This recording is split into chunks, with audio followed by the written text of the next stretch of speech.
Can you put dragons and demons in our books? I think some of you might facing the situation when somebody, probably your parents and pastors, I don't know, they say, "Oh no, what? Like, do you know what's the meaning of dragon in the Bible? Yes, it's devil. How could you put devil in your books?" Or they say, "Oh, our Christians supposed to write something like sunshine and flowers. We supposed to have good thing in our mind. You're trying to write story about evil stuff like serial killer, monster, zombie. Like, what are you thinking?" So can we, or can we not, put dragons, vampires, werewolf? Can we do this in our book while we are still having this identity as Christian? Hello, my name is Gabriel Chen, and this is Good 7. We're trying to help authors to re-establish their creatorship and become a better storyteller. Okay, at first, tell just a little bit about my background. I used to write like high fantasy and dark fantasy before I turned to Christian. Later on, I turned to Christian, and then I became a follower of Jesus. And I tried to, this is something come in my mind and feel like, oh, I'm a different person now, so I'm supposed to go to the brighter side. I'm supposed to not using the dark force. Try to make my story a better story. I try to put a Bible verse in it. I try to stuff good thing in it. I try to put gospel in it. But later, interesting thing is, after a long journey of trying to write for God, later on God called me to write a book.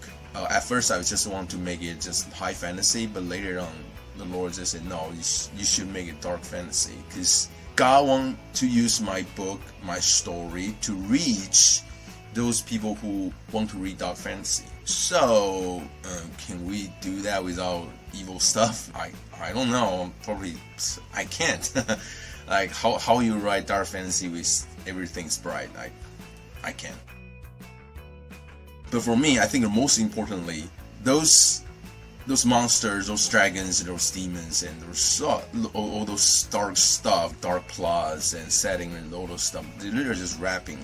The most important thing is the theme of the book is actually talking about God, or those good stuff, good quality of God, and also your love toward those readers, because you're trying to make them happy. Do try to use good story to make them content, and I think that's the most important thing. That's the core. That's the stuff that God can use to change those people, instead of the setting, instead of the characters, instead of you should write dragons or unicorn. That's not exactly the most important part. I get it. Like, depends on your TA, like target audience.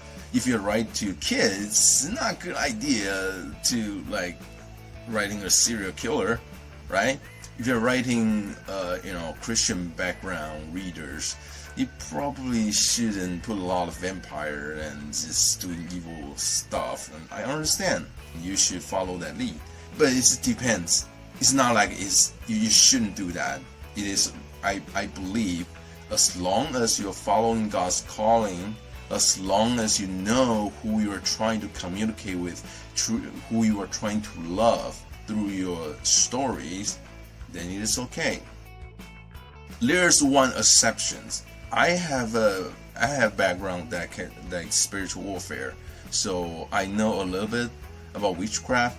I know some name of the demons are cursed, some sort of cursed. So if you use those name in your book, or use some of the like real ritual in your story, even though you don't really want to do that, you're not trying to casting spell on your readers, right?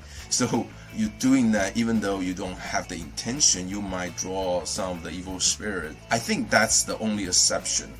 Try not to do that. But if you're doing it with Holy Spirit, I think the Holy Spirit will remind you. So you'll be okay. Other than that, like, write whatever you want, like, as long as the core of your story is positive, is love, is something you can make your reader content and be happy and be to enjoy your work. Whatever, dragons, vampires, demons, like evil, whatever. Do whatever you want. Yeah, so that's what I believe, and I think all our writers should just put down this yoke of, well, we should put all positive things, because this is sinful world. It is impossible. So if you like my video, just please just subscribe, put likes, and leave in comment and tell me what you think. We'll see you next time. Bye bye.